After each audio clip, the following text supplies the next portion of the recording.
L'Institut français de Malabo accueille la première exposition en Guinée équatoriale consacrée à l'artiste Gaspard Goman. Décédé le 2 avril 2016, Goman est considéré comme l'un des pères de la peinture en Guinée équatoriale et en Afrique centrale. À travers ses œuvres, l'artiste camerounais présente la nécessité d'un véritable dialogue entre le continent africain et le reste du monde.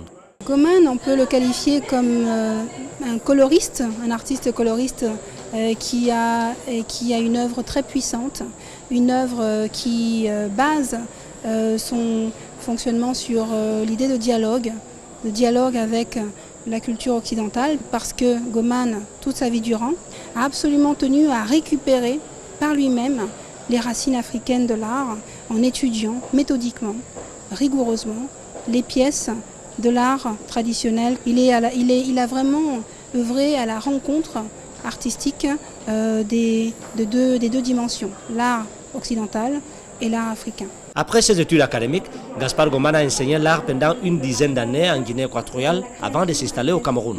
Ses œuvres au nom de villes comme Yaoundé et Douala, où des expositions des œuvres ont eu lieu. Malabo est la troisième ville choisie pour cette exposition itinérante organisée par le Centre international pour le patrimoine culturel africain. Goman ne mourra jamais, et ce n'est pas moi qui le dis, ce sont les spectateurs, les visiteurs des expositions au Cameroun. J'en veux pour preuve le livre d'or, où justement il venait de décéder et on voyait bien les visiteurs écrire « Un artiste ne meurt jamais, tu resteras toujours dans notre cœur, Père Goman ».